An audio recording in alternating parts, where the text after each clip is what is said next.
आकाश आनंद ने बुआ मायावती से सार्वजनिक तौर पर माफी मांगी। ट्विटर पोस्ट में लिखा, मेरी गलतियों को माफ कर मुझे फिर से पार्टी में काम करने का मौका दे।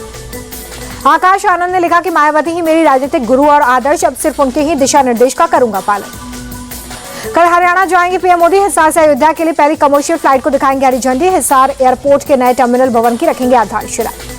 अंबेडकर जयंती पर हरियाणा को कई परियोजना की सौगात भी देंगे पीएम मोदी। यमुनानगर में थर्मल प्लांट समेत कई प्रोजेक्ट्स का करेंगे उद्घाटन। अंबेडकर जयंती के अवसर पर आज देश भर में भारत सरकार की तरफ से निकाली गई पदयात्रा, केंद्रीय मंत्री यात्रा में शामिल। मुंबई में जय भीम पदयात्रा को केंद्रीय मंत्री रक्षा खड़से ने हरी झंडी दिखाई।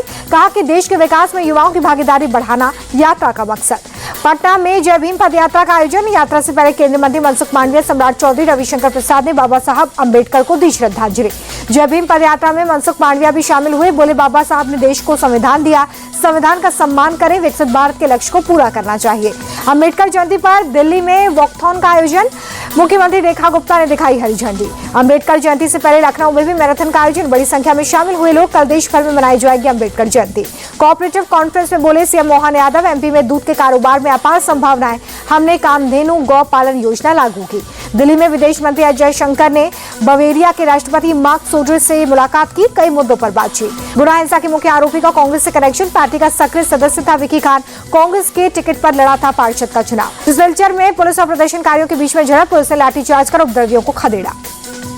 पश्चिम बंगाल के मुर्शिदाबाद के बाद असम के सिलचर में वक्फ कानून के विरोध में हिंसक झड़प। उग्र भीड़ का पुलिस पर पथराव। हैदराबाद में वक्फ कानून के विरोध में प्रदर्शन। बड़ी तादाद में मुसलमान सड़कों पर उतरे। कानून वापस लेने की मांग। ममता सरकार के खिलाफ कोलकाता में बीजेपी का हल्ला बोल। राज्य में हिंसा और एसएससी शिक्षकों की नियुक्ति रद्द होने के विरोध में प्रदर्शन।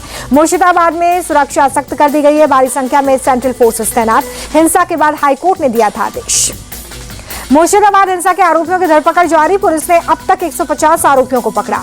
ममता सरकार के मंत्री फिरहाद हकीम बोले कि हिंसा कहीं भी हो, उस पर राजनीति ठीक नहीं है। इस घटना में हिंदू और मुसलमान दोनों का नुकसान। पश्चिम बंगाल सरकार के मंत्री सिद्दीकुल्ला चौधरी का बड़ा बयान। कहा, लोग बीएसएफ की गोली से मारे गए, जांच होगी तो सच आएगा सामने। मुर्शिदाबाद हिंसा को लेकर सीएम योगी बोले कि बंगाल में वक्फ के नाम पर हिंसा फैलाई जा रही है। हिंदुओं की निर्मम हत्या की गई। ममता बनर्जी ने आवाज नहीं उठाई। सीएम योगी बोले कि वक्फ कानून पर हिंसा भड़काई जा रही है, लोगों को डराया जा रहा है। सच तो यह है कि वक्फ के नाम पर लाखों एकड़ जमीन पर कब्जा हो रखा है। मुर्शिदाबाद हिंसा पर ओवैसी ने कहा कि मैं पश्चिम बंगाल सरकार का प्रवक्ता नहीं, हम हमेशा हिंसा की निंदा करते हैं और करते रहेंगे। बीजेपी का मुर्शिदाबाद से हिंदुओं के पलायन का दावा। शुभेंदु अधिकारी ने शेयर किया पलायन का वीडियो। शुभेंदु अधिकारी बोले कि 400 से ज्यादा हिंदुओं ने अपना घर छोड़ा है। 400 लोगों का पलायन हुआ है। मुर्शिदाबाद हिंसा के विरोध में शहीद दिवस मनाएगी बीजेपी। शमशेरगंज में मारे गए हिंदुओं की याद में काली पट्टी पहनेंगे बीजेपी कार्यकर्ता। वक्फ को लेकर कांग्रेस सांसद हम इमरान मसूद का भड़काऊ बयान। बोले, हम 1 घंटे में इलाज करना जानते हैं, जिस दिन आ जाएंगे उस दिन इलाज कर देंगे।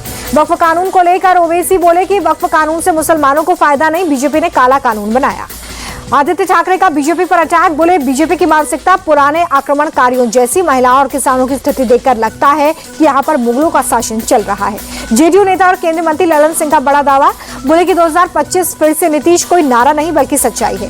तेजस्वी यादव के शराब वाले बयान पर केंद्रीय मंत्री नित्यानंद राय का पलटवार। बोले, शराबबंदी से बिहार को फायदा हुआ। उनके माता पिता के राज में बिहार बहुत बदनाम हुआ था।